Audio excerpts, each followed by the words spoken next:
USA new Jersey నుండి పెద్దలు Zosia Peter శ్రీగిరణ గారు మనకు ఆంగ్లంలో దేవుని వాక్యాన్ని అందిస్తుండగా, బెంగళూరు గాస్పెల్ అసెంబ్లీ సంఘ పెద్దలు జయకుమార్ సాత్రి అన్న మనకు తెలుగులోకి అనువాదం చేస్తారు. ఆ ధారావాహిక ప్రసంగాన్ని మనం వింటున్నాం. ఈ దినం కూడా మనం విని ప్రార్థనాపూర్వకంగా విని మేలుకుని మన వందనాలన్న ఇద్దరికి.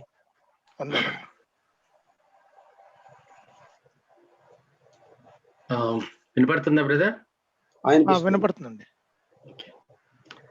Greetings to you all in the precious name of our Lord and Savior Jesus Christ. మన ప్రభువును రక్షకుడైన ప్రభువైన యేసుక్రీస్తు వారి అమూల్యమైన నామమున మీకు అందరికీ వందనాలు తెలియజేస్తున్నాను. I'm extremely glad to be with you all once again. మీతో ఇలాగున మరొకసారి మిమ్మల్ని కలుసుకోవడానికి నేను చాలా సంతోషిస్తున్నాను. I thank the Lord for this opportunity, for an unworthy person like me who have given to share his word. అయోగ్యుడనైన నాలాంటి వ్యక్తికి ఆయన వాక్యాన్ని పంచుకోవడానికి మరి ప్రభు ఇచ్చిన అవకాశాన్ని బట్టి మరి ఆయనకు ఎంతగానో నేను స్తుతులు చెల్లిస్తున్నాను. నేను ఎంత ధన్యుణ్ణి. I thank all the organizers, Brother Barnabas and others for arranging this, and I thank them. ఈ కార్యక్రమాన్ని నిర్వహిస్తున్న సహోదరులు బర్నబాస్ అలాగే వారి బృందానికి కూడా నేను వందనాలు తెలియజేస్తున్నాను. I thank the translator, Brother Jaykumar Garu, for having made it in this early morning to come and translate. అనువాదకుడైన సోదరులు జయకుమార్ గారికి కూడా మరి వందనాలు తెలియజేస్తున్నాను. ఈ ఉదయకాలమున మరి ఆయన ఇలాగ వచ్చి ట్రాన్స్లేట్ చేయటం సంతోషకరం. And also thank you all for being present here to listen to the word of God. మీ అందరికి కూడా వందనాలండి. ఇలాగ ఉదయకాలమున మీరందరూ చేరు వచ్చి ఈ కార్యక్రమానికి హాజరవడాన్ని బట్టి వందనాలు తెలియజేస్తున్నాను. I am so encouraged. అలాగుననే పురుకొల్పబడడానికి. Yeah. This is my encouragement. Okay. నేను ఇలాగ మిమ్మల్ని మీరందరూ చేరు రావడాన్ని బట్టి పురుకొల్పబడుతున్నాను. Actually, I should have been continuing with Jonah 2nd. వాస్తవానికి యోనా 2వ అధ్యాయమును నేను కొనసాగించవలసి ఉన్నది. But somehow I even prepared for that and I was ready, but the Lord has diverted my attention to something else.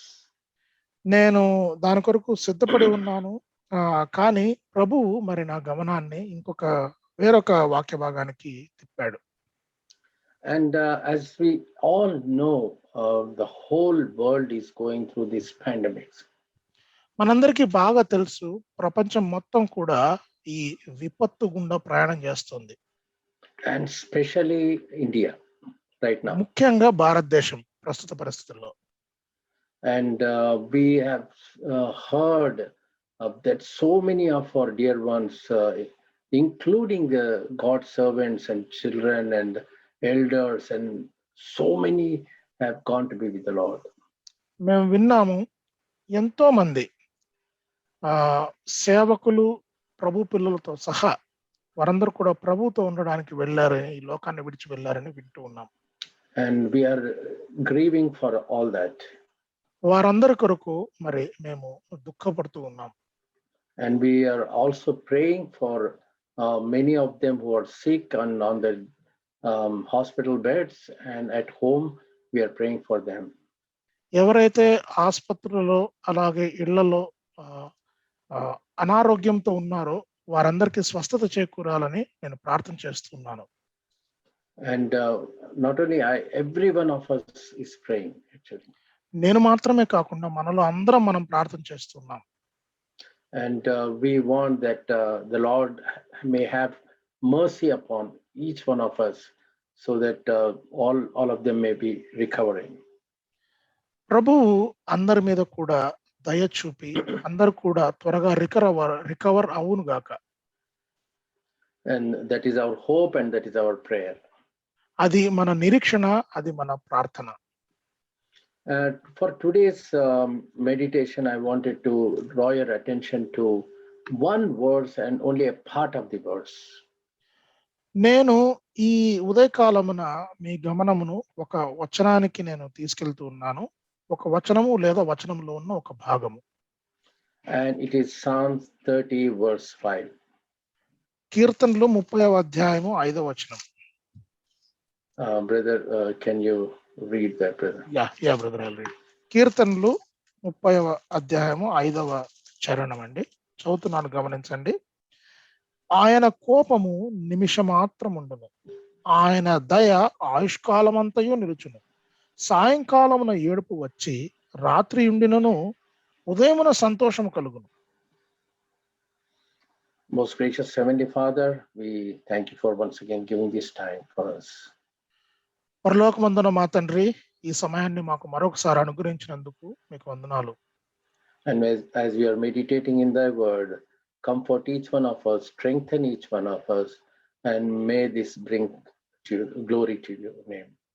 అయ్యా, మీ వాక్యం ప్రభువు ధ్యానము చేస్తూ ఉండగా మాకు ఆదరణ కలిగించండి, మమ్మల్ని బలపరచండి. అయ్యా, మరి మా నాయన మేము మీలో ఇంకా మిక్కుటముగా ఉండేలాగా సహాయం చేయండి. In Jesus' most precious name we pray. ప్రభువైన యేసుక్రీస్తు వారి నామమున ఈ ప్రార్థన చేస్తున్నాం పరలోకమందున్న తండ్రి, ఆమేన్. Amen. There is not a single family that is not affected by this pandemic.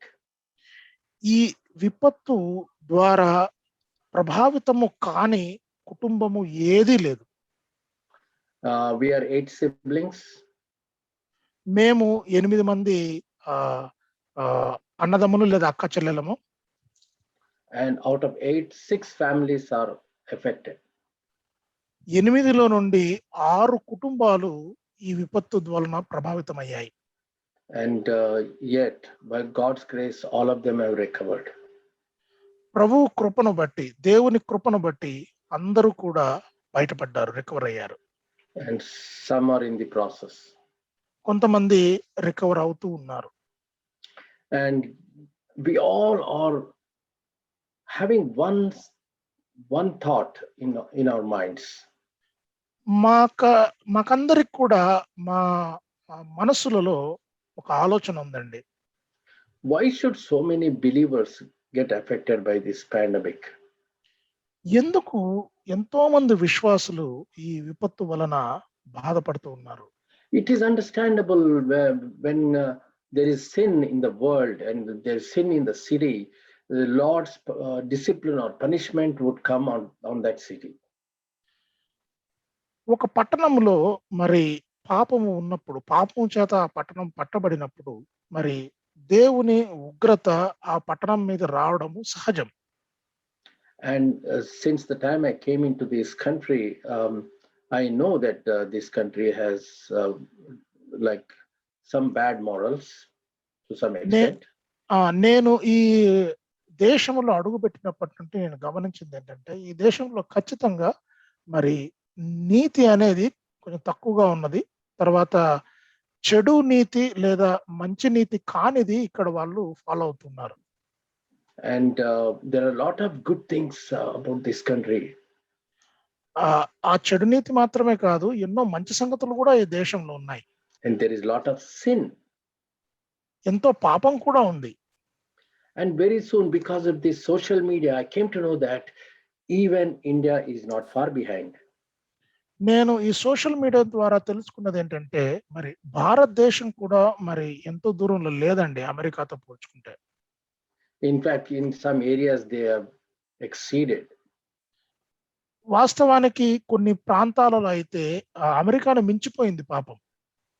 But still, there are the remnant of believers all around the world who are really faithful to the Lord, serving the Lord, and leading a wonderful holy life. ఇంకా అయినా కూడా మరి ఎంతో మందిని మనం చూస్తూ ఉన్నాము. వారు ఎంతో భక్తి కలిగి మరి దేవునికి తమను తామును అర్పించుకొని ఎంతో భక్తి గల జీవితాలను వారు జీవిస్తూ ఉన్నారు throughout the world. ప్రపంచం మొత్తం మీద కూడా. And because of this remnant believers, that the Lord's anger is not being like exercised as much as it should be. ఈ ఎవరైతే మరి భక్తి గలవారు, ఆయన యందు భక్తి గలవారు, నీతిమంతులైన వారు ఎవరైతే ఉన్నారో వారిని బట్టి ఈ దేవుని ఉగ్రత లేదా దేవుని కోపము, దేవుని క్రమశిక్షణ ఈ లోకం మీదకి ఇంకా రావడం లేదు. And I just could not believe what kind of sin people are doing, and to what extent people have gone to really sin against God. నా ఊహకు అందటం లేదు. దేవునికి వ్యతిరేకంగా పాపము చేయటానికి ఎంత దూరం వెళ్ళారు, ఎంత తీవ్రమైన పాపం చేస్తున్నారు ప్రజలు అనేది. And where sometimes as a human beings we always think that Lord, when are you going to judge them? When are you going to bring calamity onto them? When are you going to shower your wrath upon them? That is our thinking and our feelings many times.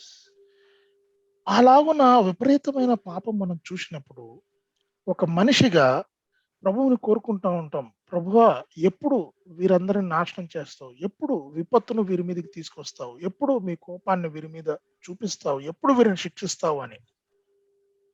And we all know God cannot tolerate this kind of sin at all. ఇటువంటి పాపాన్ని దేవుడు భరించేవాడు కానే కాదు. And right from the days of Noah we see what kind of sin has been continuing in the world even till today, and going into other extremes. Noah కాలము నుండి కూడా మరి ఎటువంటి పాపము ఈ ప్రపంచంలో ఉన్నది, మరి ఎటువంటి విపరీతమైన పాపము ఈ కాలం వరకు కూడా ఉందనేది మనం చూస్తున్నాం. And I really wonder, how can God still tolerate this and still extend our lives and not come soon? నాకు ఆశ్చర్యం కలిగిస్తుంది. అసలు దేవుడు ఇంతటి విపరీతమైన పాపాన్ని సహిస్తూ ఉన్నాడు, ఎట్లా సహిస్తున్నాడు అనేది ఆశ్చర్యం వేస్తుంది. And so that's the reason God time and again he sends some destruction into people. అందుకనే దేవుడు అప్పుడప్పుడు ఒక విధమైన నాశనమును ప్రజల మీదకి లేదా పట్టణముల మీదకి పంపిస్తూ ఉన్నాడు. Over the years we have been seeing several kinds of wars, several kinds of calamities, earthquakes, tsunamis, and many things God keeps sending.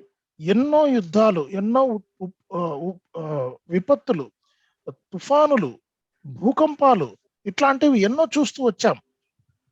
And in all these things, not only the wicked people, the righteous people also suffer along with them. ఈ ఏవైతే దేవుడు జరిగిస్తూ వస్తున్నాడో కార్యాలు, పాపానికి వ్యతిరేకంగా నాశనమును ఏదైతే కలిగిస్తున్నాడో, దీంట్లో పాపము చేసిన వారు మాత్రమే కాదు, నీతిమంతులు కూడా మరి ఎంతో బాధకు లోనయ్యారు.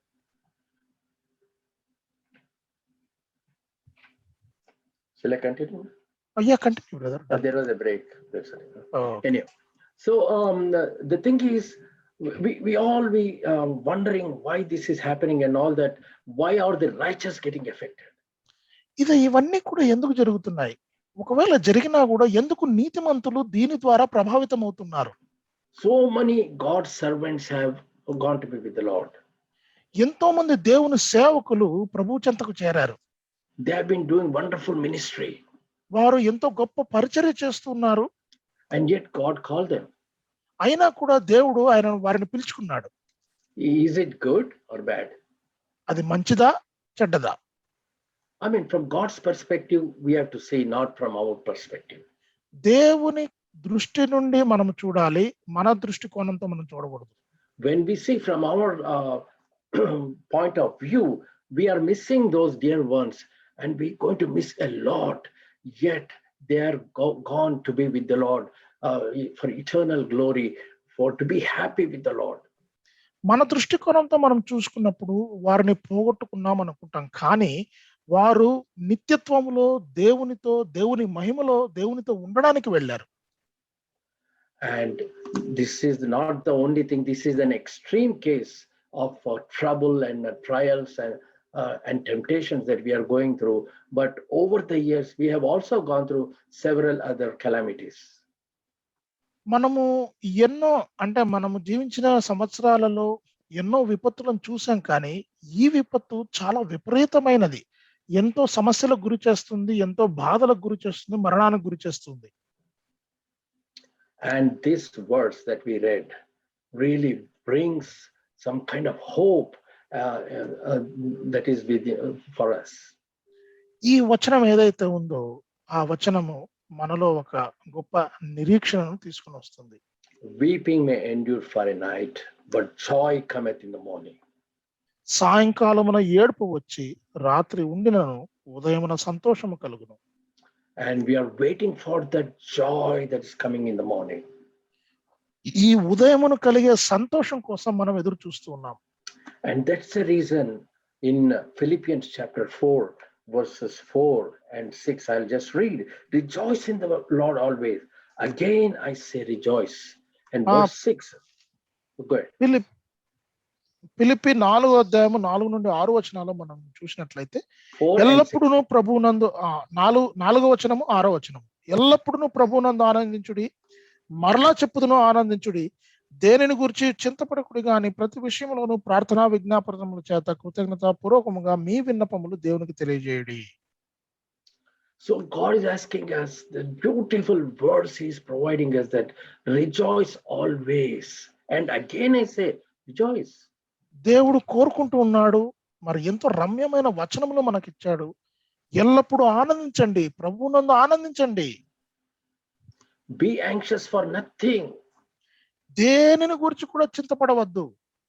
But in everything by prayer and supplications with the thanksgiving. ప్రతి విషయములోనూ ప్రార్థన విజ్ఞాపనముల చేత కృతజ్ఞత పూర్వకముగా మీ విన్నపములను దేవునికి తెలియజేయుడి. Yes. Then what happens? అప్పుడు ఏమవుతుంది? The peace of God which surpasses all understanding.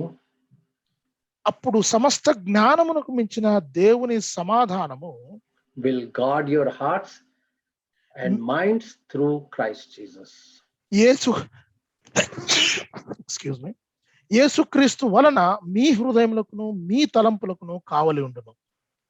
What a beautiful verse this is. I mean, he's asking us not to be anxious about anything. ఎంత రమ్యమైన వచనం అండి. అసలు దేని గురించి కూడా చింత కలిగి ఉండొద్దు అంటున్నాడు.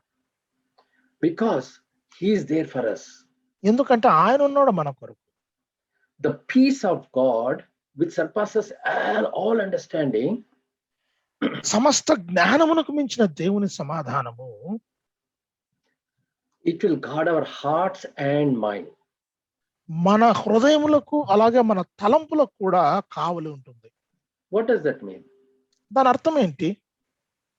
What is this the peace of God which surpasses all understanding? సమస్త జ్ఞానమునకు మించిన క్రీస్తు దేవుని సమాధానం అంటే ఏంటి? It definitely we don't understand it completely. అంటే దాని అర్థం ఏంటంటే ఖచ్చితంగా దానిని మనము పరిపూర్ణంగా అర్థం చేసుకోలేము. The verse itself is telling us.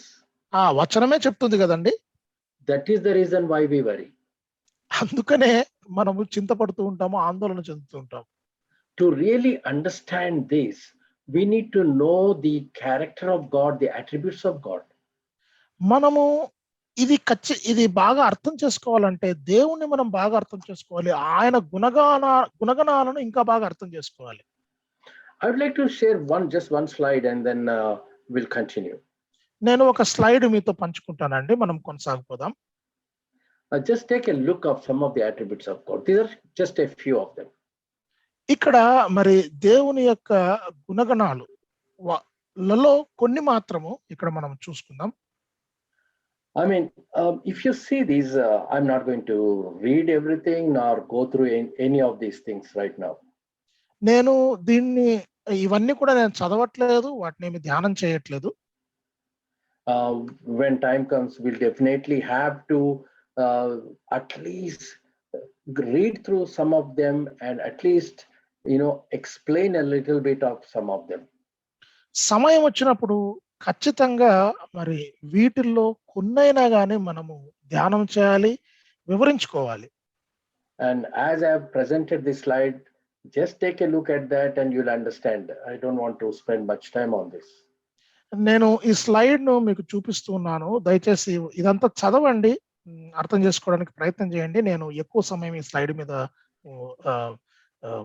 గడపాలని అనుకోవడం లేదు. The one thing I would like to take a look at is the sovereignty of God. ఒక్కటి నేను మాట్లాడాలనుకుంటున్నది సావరైనిటీ, అంటే సార్వభౌమత్వము. Yeah, that is what we need to understand. ఇది ఖచ్చితంగా మనం అర్థం చేసుకోవాలి.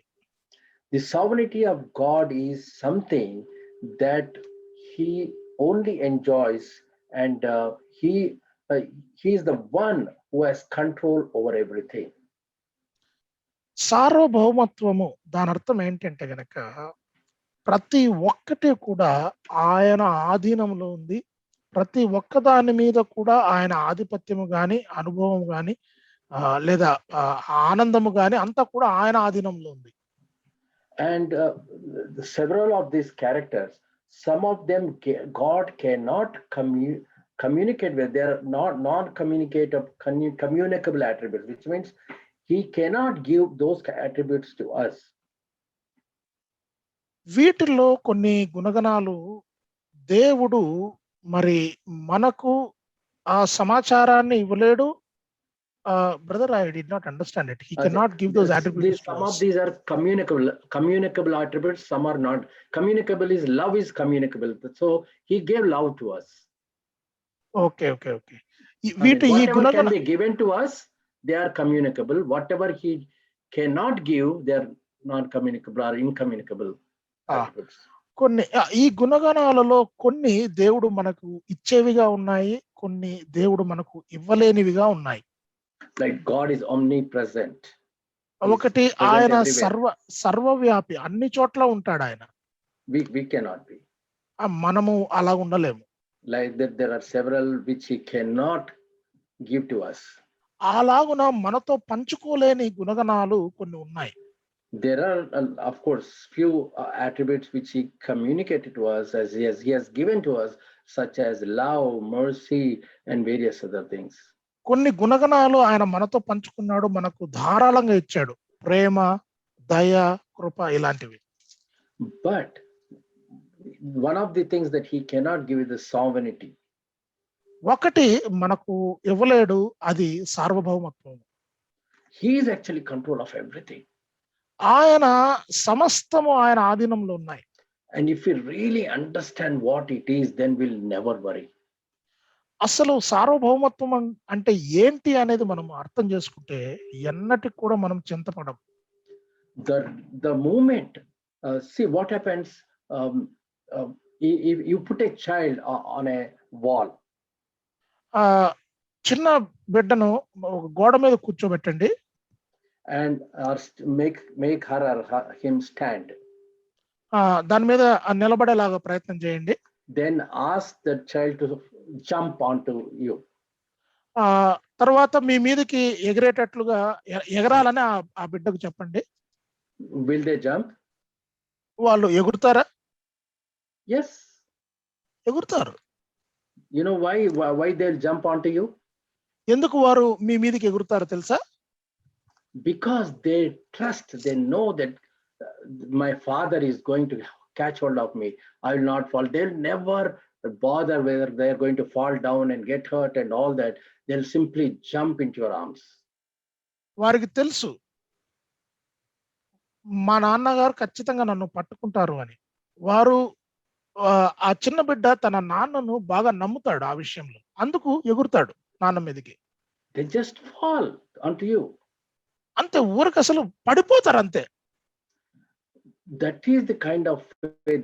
That's why Jesus Christ said, have the faith of a little child. అందుకనే ప్రభువైన యేసుక్రీస్తు అన్నారు, ఈ చిన్న పిల్లలకు కలిగిన విశ్వాసం కలిగి ఉండండి అని. And so once we understand the Lord is in control of everything, we will definitely will not worry, will not be anxious, will trust the Lord and move forward. సమస్తము దేవుని ఆధీనంలో ఉన్న విషయాన్ని మనం బాగా అర్థం చేసుకుంటే మనం దేని గురించి కూడా చింతనందము, ఆందోళన పడము, మన పని మనం చేసుకుంటూ అలా మన జీవితాలలో ముందుకు సాగి వెళ్తూ ఉంటాం. But what is that we are getting out of this? సరే, ఇదంతా బాగానే ఉంది గానీ, దీంట్లో నుంచి మనకు కలిగేదేంటి? మనకు ఒరుగుతున్నదేంటి? Is there any reward coming out of this? దీంట్లో నుంచి ఏమైనా బహుమానం వస్తుందా? So that's the reason God has put several other verses in the Bible. I would like to refer you to one more verse from a couple of verses from the book of James, chapter 1. అందుకనే దేవుడు దీనికి సంబంధించి ఇంకొన్ని వచనాలను మనకిచ్చాడండి. యాకోబు పత్రిక మొదటి అధ్యాయంలో నుండి కొన్ని వచనాలు మనం చూసుకుందాం. 2 to 4. యాకోబు పత్రిక మొదటి అధ్యాయము 2-4 వచనాలండి. Please read, brother. చదువుతున్నాను. యాకోబు పత్రిక మొదటి అధ్యాయం 2-4 వచనాలు. నా సహోదరులారా, మీ విశ్వాసమునకు కలుగు పరీక్ష ఓర్పును పుట్టించునని ఎరిగి మీరు నానా విధములైన శోధనలలో పడినప్పుడు అది మహానందమని ఎంచుకునుడి. మీరు సంపూర్ణులను అనూనాంగులను ఏ విషయములోనైనా కొదవలేని వారునై ఉండునట్లు ఓర్పు తన క్రియను కొనసాగింపనీయుడి. So again, just like in Philippians, we have seen that rejoice always. Here, James is telling us, count it all joy when you fall into various trials and temptations. ఫిలిప్పులో మనం చూసుకుంటే ఆనందించుడి అని చెప్పబడింది. యాకోబు పత్రికలో మనం చూసుకున్నట్లయితే మీరు శోధనలో పడినప్పుడు అది మహా ఆనందం అని ఎంచుకునుడి అని వ్రాయబడింది. In English, it says fall into various trials. ఈ Telugu also it is the same brother. శోధనలు, నానా విధములైన శోధనలలో పడినప్పుడు. Yes. So what happens? Knowing that, what you should know, the testing of your faith produces patience. ఒక విషయం ఎరగాలి. ఏమి ఎరగాలి? మీ విశ్వాసమునకు కలుగు పరీక్ష ఓర్పును పుట్టిస్తుందని ఎరగాలి. That is one of the toughest thing that people have. That is one character that many people lack or they have very less. ఏదైతే ఈ గుణం ఉన్నదో చాలా మందికి లేదండి, లేదా చాలా మందికి చాలా కొద్ది పాళ్ళలో మాత్రమే ఉంది. They don't have patience at all. అసలు వారికి ఓర్పు, ఓపిక అనేది లేదు. They want things to be done immediately. వెంటనే పనులు జరిగిపోవాలనుకుంటారు. It should be over. అసలు అయిపోవాలి వెంటనే. One beautiful character that I saw in this country, of course in India also, especially looking at our parents and especially mothers, the amount of patience they have, it's amazing. ఒక రమ్యమైన విషయం నేను ఈ దేశంలోనూ భారతదేశంలో కూడా చూసింది ఏంటంటే కనుక తల్లులకున్న ఓర్పు. అసలు ఎంత గొప్ప ఓర్పు ఉంటుందండి వాళ్ళకు. Amazing patience. చాలా ఆశ్చర్యకరమైన విషయం అది. And in this country, especially because I lived in both countries, I lived in India for 46 years. I lived here in 22 years. That's good enough to learn about that country culture. నేను భారతదేశంలో 46 సంవత్సరాలు ఉన్నాను. ఇక్కడ అమెరికాలో 22 సంవత్సరాలు ఉన్నాను. ఇది చాలా మంచి సమయం అండి ఆ దేశ సంస్కృతిని అర్థం చేసుకోవడానికి. How nicely the mothers communicate with their children. Oh my God, so wonderful, lovely. ఆ తల్లులు తమ పిల్లలతో అసలు ఎంత బాగా మాట్లాడతారండి, ఎంత బాగా విషయాన్ని వాళ్ళకు చేరవేస్తారు. అసలు Even when they are disobeying and they're not doing what they're supposed to do, how nicely they communicate. వారు లోబడకపోయినా, వారు మారాం చేసినా గానీ ఎంత బాగా వారితో మాట్లాడతారండి. I had to learn a lot from this country. ఈ దేశం నుండి నేను ఎంతో నేర్చుకోవాలి. I learned a lot. నేను చాలా నేర్చుకున్నాను. And so here, coming back to James, that this testing of your faith produces patience. మీ విశ్వాసమునకు కలుగు పరీక్ష ఓర్పును పుట్టిస్తుంది. And that's the reason trials come to us. అందుకనే మనకు శోధనలు, సమస్యలు వస్తాయి. God allows many of these trials into our lives. దేవుడు ఎన్నో శ్రమలను మన జీవితములలో పుట్టడానికి అనుమతిస్తాడు. To increase our patience. మన ఓర్పును పెంచడానికి. You know how lovely it will be when person actually develops that patience more and more. His life will be joyful. I'm telling from experience. నేను అనుభవపూర్వకంగా చెప్తున్నానండి. ఈ ఓర్పు అనేది ఎంత బాగా పెంపొందించుకుంటే అంత ఆనందంగా మనిషి జీవించగలుగుతాడు. It's just enjoyable life. You feel you really enjoy it. అసలు మీ జీవితాన్ని ఎంతో ఆనందిస్తారు. And it is so joyful that the more patience you learn, the more joyful and more good relationship with everyone. మీరు ఎంత ఓర్పును నేర్చుకుంటే మీ జీవితంలో అంత ఆనందం ఉంటుంది. మీ తోటి వ్యక్తులతో, సహోదరులతో అంత మంచి సంబంధ బాంధవ్యాలను మీరు ఏర్పరచుకోగలుగుతారు. And everybody around you, they love you, they like you, they like to talk to you all the time. మీ చుట్టుపక్కల ఉన్న వాళ్ళందరూ కూడా మిమ్మల్ని ప్రేమిస్తారు. మీతో మాట్లాడాలనుకుంటారు. మీతో సమయం గడపాలనుకుంటారు. Because when they see the patience that you have, they are really amazed to see that patience, and they want to really learn that from you. మీలో ఉన్న ఓర్పును వాళ్ళు గమనించినప్పుడు, చూసినప్పుడు అది మీ యొద్ద నుండి వారు నేర్చుకోవాలనుకుంటారు. మీతో వారు ఉండాలనుకుంటారు. And we should have that patience, have its perfect work done. ఆ ఓర్పు మనలో ఎన్నో కార్యములను చేస్తుంది. ఎన్నో కార్యములను ఫలభరితం చేస్తుంది. As in verse 4 in English it says, but let patience have its perfect work. మీరు సంపూర్ణులను, అనునాంగులను ఏ విషయంలోనైనా కొదువలేని వారునై ఉండునట్లు ఓర్పు తన క్రియను కొనసాగింపనీయుడి. So once the patience has its perfect work done, then will be perfect and complete and lacking nothing. ఓర్పు ఒకసారి గనక తన సంపూర్ణతను మనలో జరిగించినట్లయితే మనము ఏ విషయంలో కూడా కొదువులేని వారమై ఉంటాం. And this word perfect and complete means it is a person of integrity. ఈ సంపూర్ణులను, అనునాంగులను అంటే దాని అర్థం ఏంటంటే కనుక ఒక వ్యక్తి యొక్క యథార్థతను అదే సూచిస్తుంది. This is the ultimate thing for a believer, being complete. ఒక విశ్వాసికి అది ఎంతో మహోన్నతమైన స్థితి అండి, సంపూర్ణుడిగా ఉండటం. Since we don't understand still, that's why God has written these two words, perfect and complete. మనము పూర్తిగా అర్థం చేసుకోలేము గనుక దేవుడు ఈ రెండు పదాలను ఇక్కడ ప్రయోగించాడు. ఒకటి సంపూర్ణత, ఇంకొకటి అనునాంగత. See, perfect is, it may be like you're perfect in playing table tennis, for example. You're perfect. సంపూర్ణుడు అంటే ఒక ఉదాహరణకు మీరు టేబుల్ టెన్నిస్ ఆడటంలో మీరు చాలా పూర్ణులు, సంపూర్ణులు అనుకుందాం.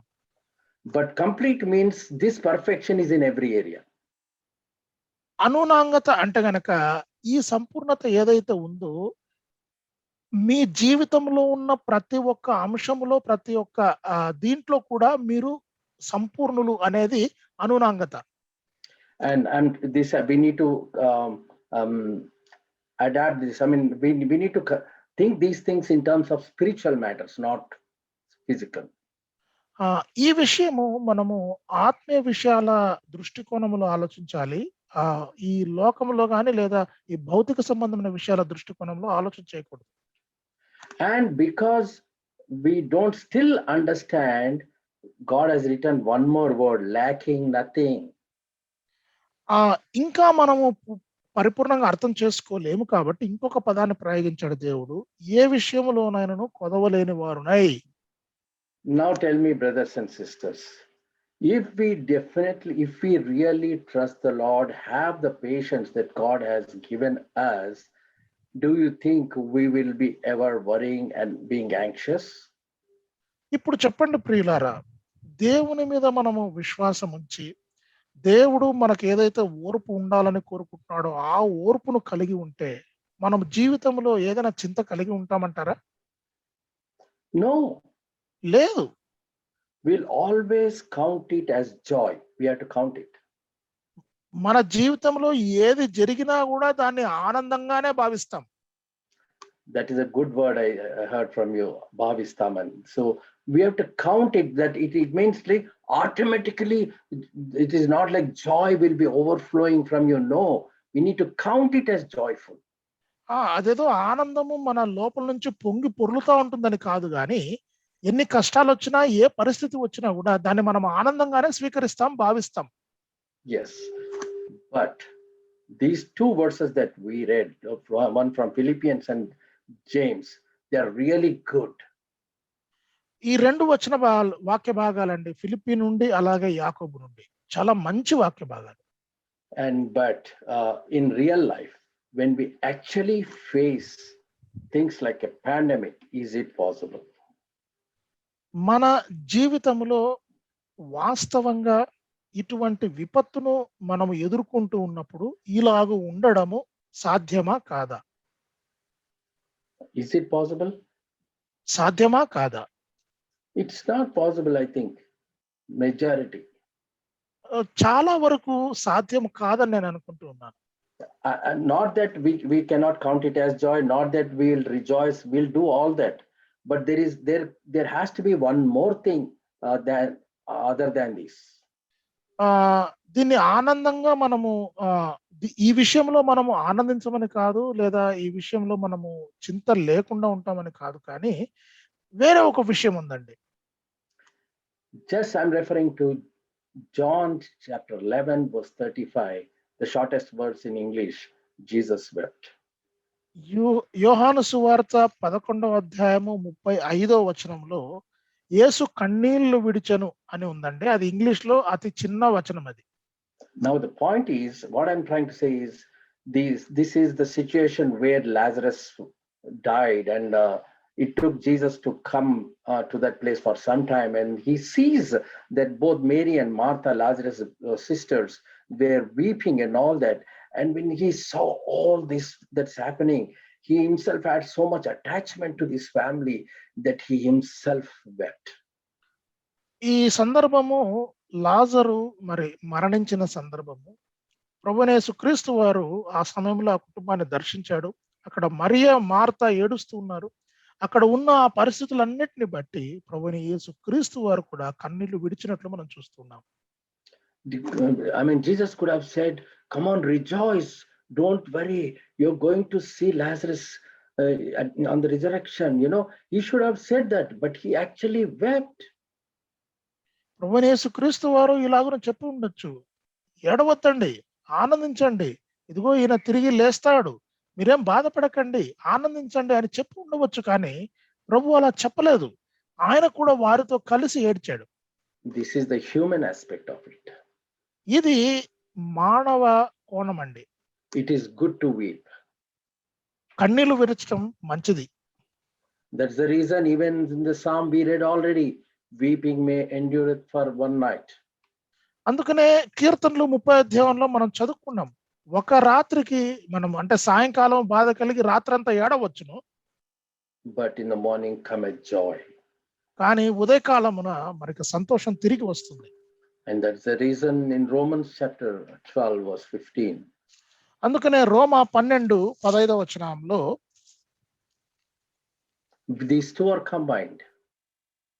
రోమా 12:15, అలాగే కీర్తనలో 30వ అధ్యాయం 5వ చరణం, ఈ రెండు కూడా మరి కలిసి ఉన్నాయి. So can you read brother 12:15? రోమా 12:15 చదువుకుందామండి. సంతోషించు వారితో సంతోషించుడి, ఏడ్చు వారితో ఏడువుడి, ఒకరితో ఒకడు మనస్సు కలిసి ఉండుడి, హెచ్చు వాటి యందు మనస్సుంచక తగ్గు వాటి యందు ఆసక్తులై ఉండుడి, మీకు మీరే బుద్ధిమంతులమని అనుకొనవద్దు. Only the first part of it. Rejoice with those who rejoice. సంతోషించు వారితో సంతోషించుడి, and weep with those who weep. ఏడ్చు వారితో ఏడువుడి. So what a beautiful two contradictory things coming, and God has also given this beautiful verse for us that we need to weep when it is needed to weep. రెండు విరుద్ధమైన అర్థమున్న మాటలండి ఇక్కడ. సంతోషము, ఏడవటము. సంతోషించు వారితో సంతోషించాలి, ఏడ్చు వారితో ఏడవాలి. And because we all are brothers or sisters in Christ, మనమందరం కూడా ప్రభువులో మరి సహోదరులము సహోదరీలము కాబట్టి అలాగున చేయాలి. and when we need to rejoice with who rejoices, and we need to weep with those who weep. ఆనందించే వారితో ఆనందించాలి, ఏడ్చే వారితో ఏడవాలి. So these two things, rejoicing and weeping, are covered right now. సంతోషించటము లేదా ఆనందించటము, తర్వాత ఏడవటము, ఈ రెండు విషయాలను కూడా మనం ఇప్పుడు చూసుకున్నాం. And always remember the attributes of God so that we can see from God's perspective what is all happening. మనము ఎప్పుడు కూడా దేవుని గుణగణాలను మనము అర్థం చేసుకోవాలి, వాటిని మనం చేయాలి. ఎందుకంటే దేవుని దృష్టికోణం నుండి మనం విషయాలన్నింటినీ అర్థం చేసుకోవచ్చు. Only if we understand the character of God, only when we understand the attributes of God, then only we can see from God's perspective. దేవుని గుణగణాలను మనం అర్థం చేసుకున్నప్పుడు మాత్రమే దేవుని దృష్టికోణంలో నుండి మనము విషయాలను అర్థం చేసుకోగలం. If you refer to Job 5:7, you can just translate, brother. You don't have to go and read. It says, "For a man is born for trouble." యోబు 5వ అధ్యాయము, వాట్ ఇస్ ఇట్ బ్రదర్? 7. 5వ అధ్యాయం 7వ వచనం మనం చూసినట్లయితే, మానవుడు మరి శ్రమ పడడానికే జీవించాడు అనే అర్థం వచ్చేటట్లు ఉన్నది. And even 14:1. 14:1 కూడా మనం చూసినట్లయితే, స్త్రీకరైన నరుడు కొద్ది దినముల వాడై మిక్కిలి బాధనందును. See, it's already written. We are born for trouble. మనము కష్టాలు పడడానికే మనం పుట్టాం. And so as we are going through, we definitely weep and mourn.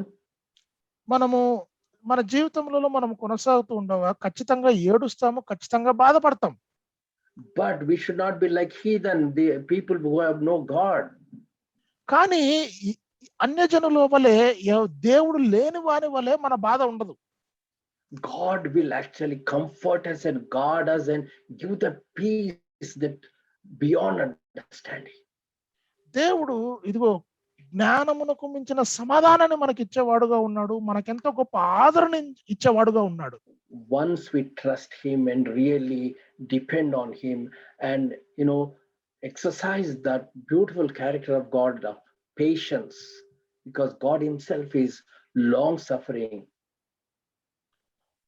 మనము దేవుని మీద ఆధారపడి ఆయన యందు విశ్వాసం ఉంచి ఆయన గుణగణాలలో ఒకటైన ఓర్పును గనక మనం కలిగి ఉన్నట్లయితే మనం ఎంతో చక్కగా జీవిస్తాము, దేవునికి మహిమాకరంగా కూడా ఉంటాం.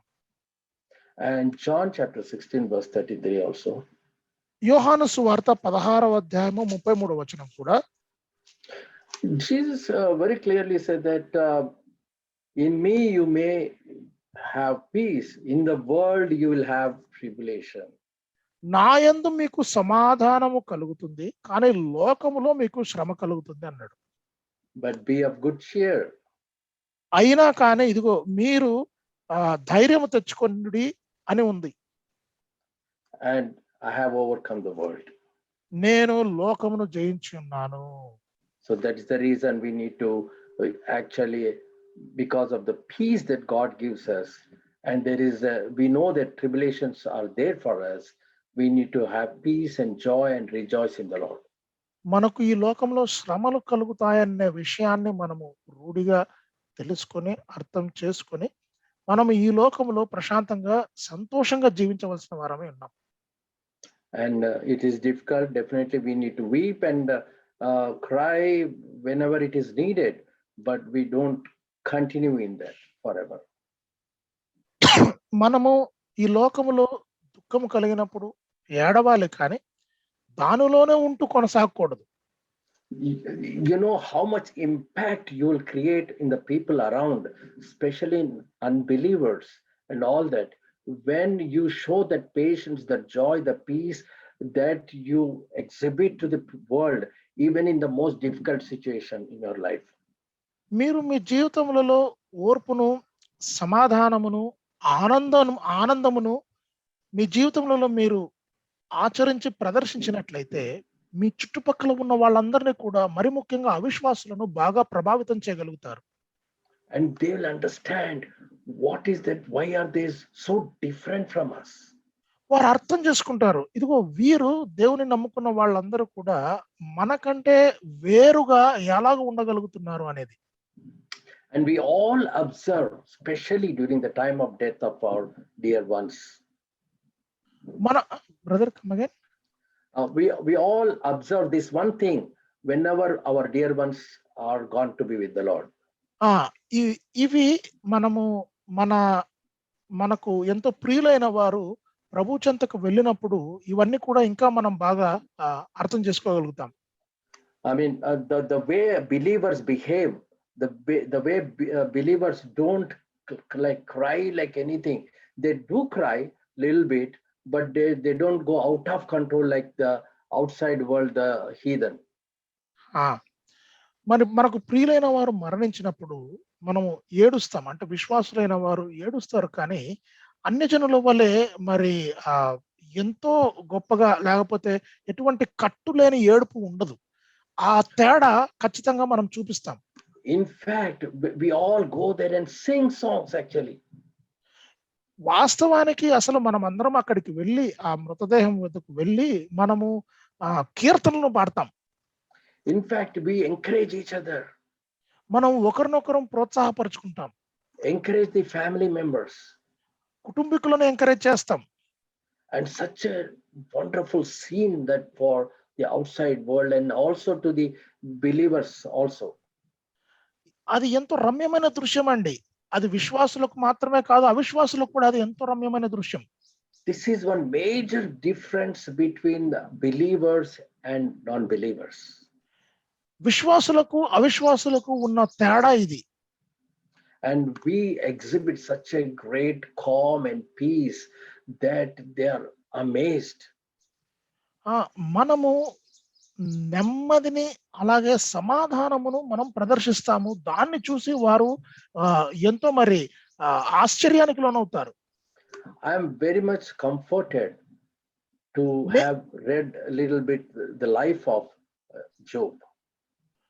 యోబు యొక్క జీవితాన్ని చదివి నేను చాలా ఆదరణకు లోనయ్యాను. If you see Job chapter 1 verse 8, యోబు మొదటి అధ్యాయము 8వ వచనం మనం చూసినట్లయితే, can you read that, brother? I'll read it. యోబు మొదటి అధ్యాయము 8వ వచనం చదువుతున్నాను, గమనించండి. అందుకు యెహోవా, నీవు నా సేవకుడైన యోబు సంగతి ఆలోచించితివా? అతడు యథార్థవంతుడును న్యాయవంతుడును నై దేవుని యందు భయభక్తులు కలిగి చెడుతనం విసర్జించిన వాడు భూమి మీద అతని వంటి వాడెవడును లేడు. Wow, what a testimony God is giving. ఎంత గొప్ప సాక్ష్యము దేవుడు ఇస్తున్నాడండి ఇక్కడ. And to whom he is giving? ఎవరికి ఇస్తున్నాడు ఈ సాక్ష్యము? Satan. సాతానుకి ఇస్తున్నాడు. And to get such a certificate from God that he is blameless and upright man. యథార్థవంతుడును మరి న్యాయవంతుడునై ఉన్నాడు అనే ఆ ఒక్క గొప్ప సర్టిఫికెట్ దేవుడి నుంచి పొందుకోవడం అంటే, what an amazing wonderful thing, in that too getting that from God. దేవుడి నుంచి అటువంటి సర్టిఫికెట్ పొందుకోవడం అంటే ఎంత సంభ్రమాన్ని కలిగించేది, ఎంత ఆశ్చర్యమును కలిగించేది అది. And one who fears God. దేవుని యందు భయభక్తులు కలిగి ఉన్నాడు. What a wonderful thing. He is blameless and upright man. ఆయన మరి యథార్థవంతుడయుండి న్యాయవంతుడయుండి కూడా దేవుని యందు భయభక్తులు కలిగి ఉన్నాడు. I mean, not only these two, but he also fears God. న్యాయవంతుడు యథార్థవంతుడే కాదు, కానీ దేవుని యందు భయభక్తులు కలిగిన వాడుగా యోబు మనకు కనబడుతూ ఉన్నాడు. If God had stopped there, it would have still be good. It's still good.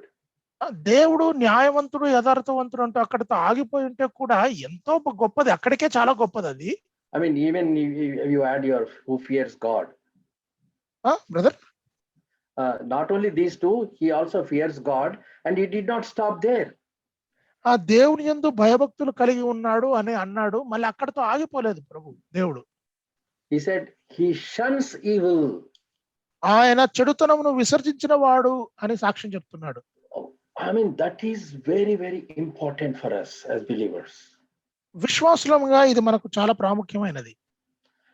Many places, let us refer to Psalm 1:1, which is a very beautiful verse.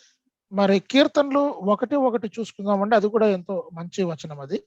Just like Job was given the beautiful certificate that he is blameless, upright, one who fears God, such a blessed person, right?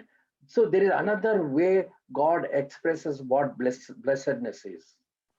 యోబు చాలా దీవించబడిన వాడు, మరి ఆయన యథార్థవంతుడు, న్యాయవంతుడు, చెడుతనమును విసర్జించిన వాడు, దేవుని యందు భయభక్తులు గలవాడునై ఉన్నాడు అని ఏదైతే ఆ సర్టిఫికెట్ పొందుకున్నాడో, దానికి మరొక రూపంగా కీర్తనలు 1వ అధ్యాయం 1వ వచనము వేరొక రూపంగా మనకు కనబడుతుంది. Can you read that, brother? దాన్ని చదువుతున్నాను. దుష్టుల ఆలోచన చొప్పున నడువక, పాపుల మార్గమున నిలువక, అపహాసకులు కూర్చుంటు చోటను కూర్చుండక. That's enough. Why is this negative way of telling the thing? ఇక్కడ ఏదైతే విషయం చెప్పబడుతూ ఉన్నదో మరి అది కొంచెం నెగటివ్ దారిలో చెప్పబడుతూ ఉంది. That should have been written like, blessed is the man who walks in the counsel of a godly man, or stands or in the path of righteous person, or sits along with the righteous people. నీతిమంతులతో కలిసి కూర్చునేవాడు, లేదా దేవుడు వేసిన దారిలో నడిచేవాడు, లేదా దేవుని యందు భయభక్తులు కలిగినవాడు, ఇలా పాజిటివ్ గా చెప్పి ఉండొచ్చు కదా, ఇలా నెగిటివ్ గా ఎందుకు చెప్పాలి? The reason is man is always bound to sin. ఎందుకు అంటే మనిషి ఎప్పుడు కూడా పాపముతో పెనవేసుకొని ఉన్నాడు. As we see in the Old Testament itself, in the man's heart is always evil. పాత నిబంధన గ్రంథంలో చూసినట్లుగా మనిషి హృదయం నిండా పాపంతో నింపబడి ఉంది. In fact, if you see many places where, whether it's in the law or from the Old Testament or from the New Testament, wherever the attributes of man is mentioned, what is good to be done, what is not good to be done, when we see in both the Old and New Testament, పాత నిబంధనలోను అలాగే కొత్త నిబంధనలోను మరి ఏది మంచిది, ఏది చెడ్డది, మనుషులు ఏది చేయాలి, ఏది చేయకూడదు అన్న విషయాలను విశ్లేషిస్తే, it's, for example, in New Testament, do not, I mean, Old Testament, do not steal, do not murder, do not do this. So many things are given. And even in New Testament, like, those are liars, adulterers, and all these people don't go to heaven. A list is given, right? పాత నిబంధనలో చూసుకుంటే దొంగిలవద్దు, వ్యభిచరించవద్దు, పొరుగు అనేది ఆశించవద్దు అని ఇలాగున, అలాగే కొత్త నిబంధనలో చూసుకుంటే మరి ఇలా కొంతమంది ఏది పాపులు, తర్వాత వీళ్ళందరూ కూడా పరలోకానికి వెళ్ళరని ఇట్లాంటి లిస్టు పాత నిబంధనలో ఉంది, తర్వాత కొత్త నిబంధనలో కూడా ఉంది కదండి. And there are good things also. There's a good thing, a list of good things, that you need to be righteous, you need to be truthful, you need to, like, all good things also, there a list is there. అలాగే మంచి విషయాలను గురించిన పట్టిక కూడా ఉంది కదండి. ఇదిగో మీరు న్యాయంగా ఉండాలి, మీరు యథార్థంగా ఉండాలి, మీరు నీతితో కూడిన పనులు చేయాలి అని ఇలాంటివి.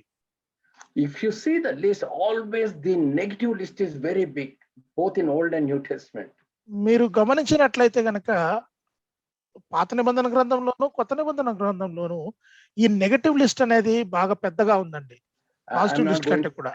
I'm not going to go to those verses now, lack of time, but you know that it's a big list. Both the negative list is bigger. సమయాభావం వల్ల ఆ పట్టిక గుండా నేను వెళ్ళట్లేదు, మీకు చూపించట్లేదు. కానీ ఈ నెగటివ్ లిస్ట్ అనేది పాజిటివ్ లిస్ట్ కంటే కూడా చాలా పెద్దది. So before being truthful, before walking in the paths of righteousness, before sitting with the truthful people, నీతిమంతులతో సహవాసం చేయడానికి ముందు, దేవుడు వేసిన దారిలో నడవడానికి ముందు, న్యాయంగా నడుచుకోవడానికి ముందు, you need to first not walk in the counsel of the ungodly. That is more important first. దుష్టుల ఆలోచన చొప్పున నడవకుండా ఉండటము అది మొదట చేయాలి. Nor stand in the path of sinners. పాపుల మార్గమున నిలవకుండా ఉండటం అది మొదట చేయాలి. Nor sit in the seat of scornful people. అపహాసకులు కూర్చుండే చోటను కూర్చుండకుండా మొదట ఉండాలి. Then only you come to the good part of it. అప్పుడు మాత్రమే మంచిదైన భాగం ఏదైతే ఉందో అక్కడికి వస్తాం. I mean, this is not for unbelievers. We are talking about for believers. ఇది అవిశ్వాసుల కొరకు కాదు, మనము విశ్వాసుల గురించి మాట్లాడుతున్నాం. Yeah, we all do good things. We are always truthful. We are always honest. We are always doing good. మనము మంచి పనులు చేస్తున్నాము, ఎప్పుడు యథార్థంగా ఉంటున్నాము, నీతితో కూడిన జీవితాన్ని జీవిస్తున్నాము. But many times we are tempted to lie. We are tempted to do bad things, and we fall for it. చాలా సార్లు మరి అబద్ధాలు ఆడునట్లుగా శోధింపబడుతున్నాము, కొన్ని చెడ్డ కార్యాలు చేయనట్లుగా శోధింపబడుతున్నాము. ఆ శోధనలోకి మనం పడిపోతూ ఉన్నాం. Now, why are we talking all these things? ఎందుకు ఈ విషయాలన్నీ మాట్లాడుకుంటున్నాం? ఇప్పుడు we are talking about Job. మనము యోబుని గురించి మాట్లాడుతున్నాం. Job, the certificate that God gave, that he is blameless and upright man and who fears God and shuns evil.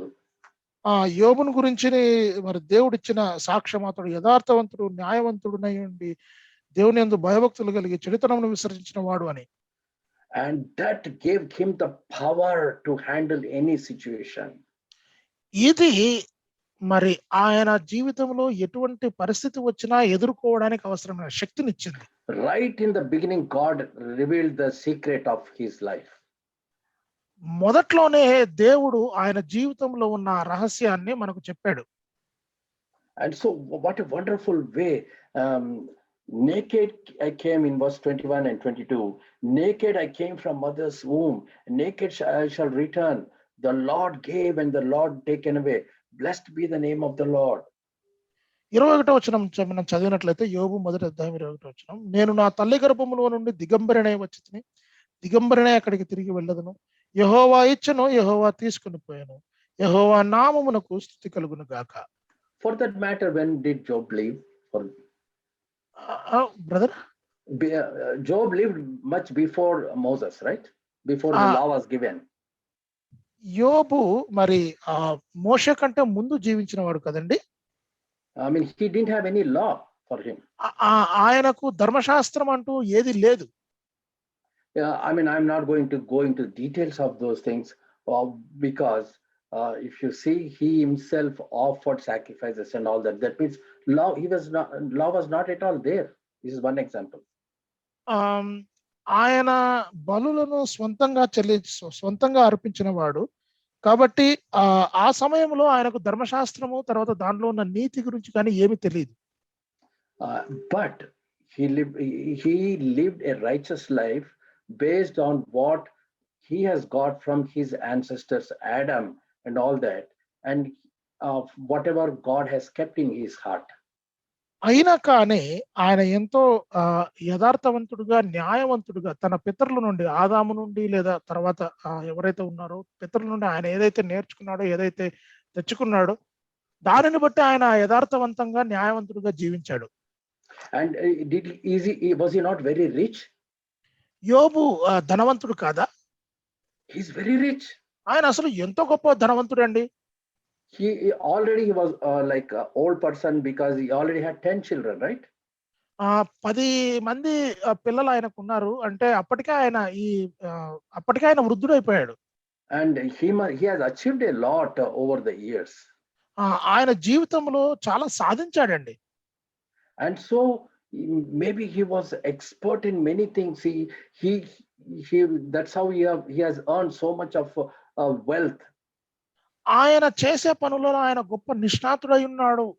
అందుకనే ఇంత గొప్ప ఆస్తిని ఆయన కూడబెట్టగలిగాడు. But what does he say? కానీ ఏమంటున్నాడు ఆయన? The Lord gave. దేవుడిచ్చాడు. The Lord gave and Lord has taken away. యెహోవా ఇచ్చెను, యెహోవా తీసుకొని పోయాను. Oh my God, why this has happened to me? Why is this? He is not crying like that. He says, Lord has given, Lord has taken away. నాకెందుకు ఇలా అయింది అని ఆయన ఏడవట్లేదు. దేవుడు ఇచ్చాడు, దేవుడు తీసుకొని పోయాడు అని అంటున్నాడు. So much confident faith he has in God. ఎంతో నమ్మకము దేవుని మీద ఆయనకుంది. Not only that. అంత మాత్రమే కాదు. Said, blessed be the name of the Lord. He is blessing his name. దేవుని నామము మరి పరిశుద్ధపరచబడును గాక, లేదా ఆయన నామమునకు స్తుతి కలుగును గాక అని ఆయన నామాన్ని హెచ్చిస్తున్నాడు. He is praising God. దేవుని స్తుతిస్తున్నాడు. He is worshiping God even in this calamity. ఇటువంటి విపత్తులో కూడా ఆయన దేవుణ్ణి స్తుతిస్తూ ఉన్నాడు. But God has written one more words there. He did not stop writing that. అక్కడ మీరు గమనించినట్లయితే ఇంకొక వచనం రాశాడండి, అంతటితో ఆగిపోలేదు దేవుడు. Verse 22. 22వ వచనం. ఈ In సంగతులలో all this, yeah, go ahead. ఈ సంగతులలో ఏ విషయమందును యోబు ఏ పాపమును చేయలేదు. Wow. దేవుడు that's a అన్యాయము beautiful- చేసినని చెప్పలేదు. What a beautiful verse that is. ఎంత అందమైన వచనం అండి ఇది. If God has written just that Job, said these things, blessed be the name of the Lord, because Lord has given and Lord has taken. If he had just written like that, that would not have been sufficient. That's why God has also said that he did not sin. దేవుడు ఇచ్చే యెహోవా ఇచ్చను, యెహోవా తీసుకుని పోయిన, యెహోవా నామమునకు స్తుతి కలుగును గాక అని దేవుడు అక్కడితో ఆపేసి ఉంటే అది సరిపోదండి, అది సరిపోయేది కాదు. అందుకనే దేవుడు ఇంకా దాన్ని కొనసాగించి ఇలాగూ రాశాడు, And ఏ I just- సంగతులలో ఏ విషయమందు కూడా యోబు పాపం చేయలేదు అని. What a beautiful thing. ఎంత రమ్యమైన విషయం అండి అది. And just we'll refer to one more verse and then I will close. ఇంకొక వచనం చూసుకొని మనం ముగించుకుందాం. Job chapter 2 verses 9 and 10. యోబు 2వ అధ్యాయం 9-10 వచనాలు. Can you read, brother? అతని భార్య వచ్చి, నీవు ఇంకను యథార్థతను వదలకయిందువా, దేవుని దూషించి మరణము కమ్మను. అందుకతడు మూర్ఖురాలు మాట్లాడినట్లు నీవు మాట్లాడుచున్నావు. మనము దేవుని వలన మేలు అనుభవించుదుమా, కీడును మనము అనుభవింప తగదా అనెను. ఈ సంగతులలో ఏ విషయమందును యోబు నోటి మాటతోనైనను పాపము చేయలేదు. Now again see, God is amazing everywhere. మళ్ళా చూడండి, దేవుడు ఎక్కడ ఉన్నా కూడా ఆయన ఆశ్చర్యకరుడు. Shall we indeed accept good from God? మనము దేవుని వలన మేలును మాత్రమే అనుభవించుదుమా, And shall we not accept adversity? కీడును మనము అనుభవింప తగదా? What a beautiful statement that is. Job, with what kind of experience, what kind of nearness about God that makes him to say these things. యోబు యొక్క అనుభవం ఇక్కడ తెలుస్తూ ఉంది మనకు. యోబు దేవునికి ఎంత దగ్గరగా ఉన్నాడో ఇక్కడ మనకు అర్థమవుతుంది. యోబు ఏమంటున్నాడండి, మేలే అనుభవించాలా దేవుని యొద్ద నుండి, కీడును అనుభవించకూడదా అంటున్నాడు. And why God has written these things? దేవుడు ఎందుకు ఈ మాటలు రాయించాడు? It is for us. మన కొరకు. He is asking us to say the same words to others. మనము కూడా యోబు ఏదైతే మాటలను చెప్పాడో అదే మాటలను మనం ఇతరులకు చెప్పాలని ఆయన కోరిక. Shall we only accept good from God? Shall we not accept adversity? మేలును మాత్రమే మనము దేవుని యొద్ద నుండి కోరుకోవాలా, కీడును కోరుకోకూడదా, కీడును అనుభవించకూడదా?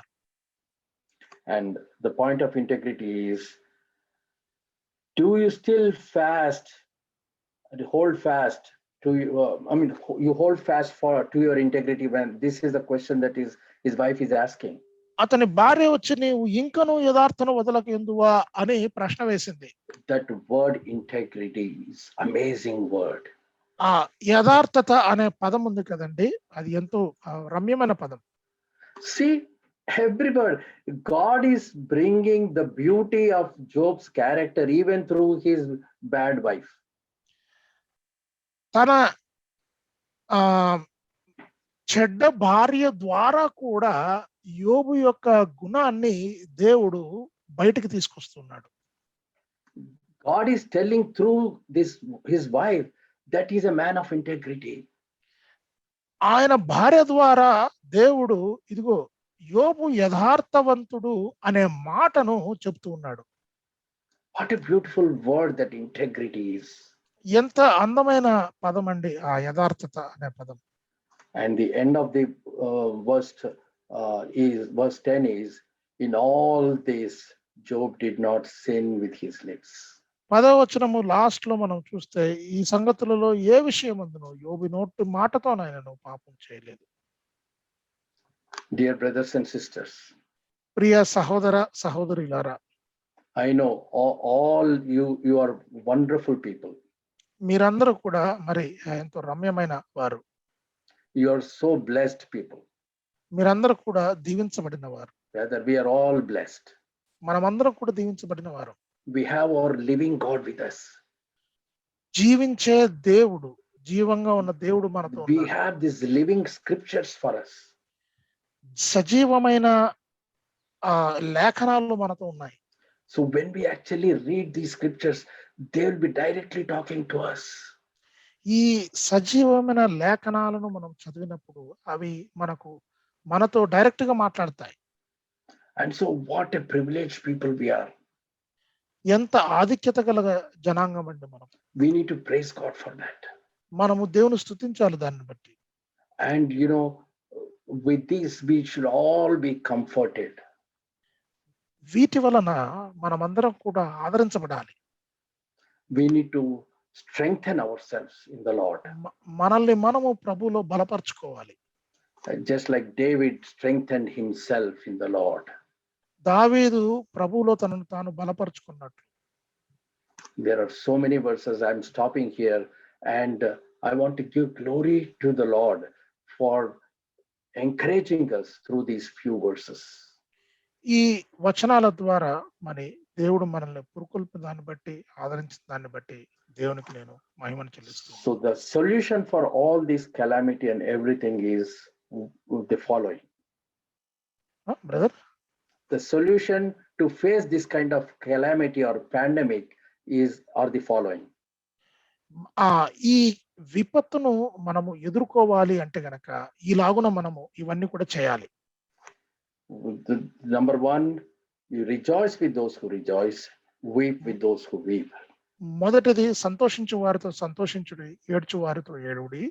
But always rejoice. Rejoice always. Again I say rejoice. కానీ ఆనందించుడి, మరలా చెప్పుదుని ఆనందించుడి. Count it all joy. దాన్ని ఏది వచ్చినా కూడా దాన్ని మనం ఆనందంగా భావించాలి. Trust in the Lord. దేవుని యందు నమ్మిక ఉంచాలి. Know his character. ఆయన గుణగణాలను మనం అర్థం చేసుకోవాలి. He is a sovereign God. ఆయన సార్వభౌముడైన దేవుడు. And so everything he takes going to control everything and take care of us. ఆయన సమస్తము తన ఆధీనంలో ఉంచుకొని మనల్ని జాగ్రత్తగా చూసుకునేవాడు. Walk a righteous life. మనము యథార్థవంతమైన లేదా నీతితో కూడిన జీవితాన్ని మనం జీవించాలి. And do not sin. పాపము చేయకూడదు. And that gives tremendous joy, peace and happiness to face anything in the world. ఈ ప్రపంచంలో దేన్నైనా కానీ ఎదుర్కోవడానికి అది మనకు శక్తినిస్తుంది. May the Lord help each one of us to do so. దేవుడు మనలో అందరినీ కూడా మరి అలాగున మనము చేయడానికి, ఆచరించి చూపడానికి సహాయపడతాడు. So that all others around us, including our brethren, may be encouraged and comforted. అలాగున మనం చేయడం ద్వారా మన చుట్టుపక్కల ఉన్న వాళ్ళందరూ, మన సహోదరులందరూ కూడా మరి ఆదరించబడతారు, పురుకొల్పబడతారు. May the Lord bless these words. ఈ వాక్యాన్ని మరి దేవుడు దీవించి మనకి ఇచ్చుగాక. Thank you. అందరికీ వందనాలు. And I thank the organizers for this, and especially our dear brother who has taken a lot of pains to translate very accurately even my long sentences. ఎవరైతే మరి ఈ కార్యక్రమాన్ని నిర్వహిస్తున్నారో వారందరికీ ప్రత్యేకమైన వందనాలు. మరి ఎవరైతే అనువాదం చేస్తున్నారో మరి సాధ్యమైనంత వరకు సూటిగా కరెక్ట్ గా అనువాదం చేయడానికి, ఇంకా ఎంతో పొడవుగా ఉన్న నా మాటలను కూడా లేదా ఆ వాక్యాలను కూడా అనువాదం చేయడానికి ఎంతో కష్టపడి చేస్తున్న అనువాదకుడు జయకుమార్ గారికి కూడా నా వందనాలు. Thank you all. అందరికీ వందనాలండి. ఉదయకాల సమయంలో చక్కటి సంగతులు విన్నాం. ఈరోజు మన ధారావాహిక పాఠము కాకుండా ప్రస్తుత పరిస్థితులకు కావలసిన పాఠాన్ని పరిశుద్ధాత్ముడు మనకు అందించాడు. వాక్యం అందించిన పెద్దలు జోసియా పీటర్ శ్రీగిరి అన్న గారికి, అనువాదకులు జయకుమార్ అన్న గారికి కూడా మనందరి తరఫున ప్రభు పేరిట వందనాలు తెలియజేస్తున్నాం.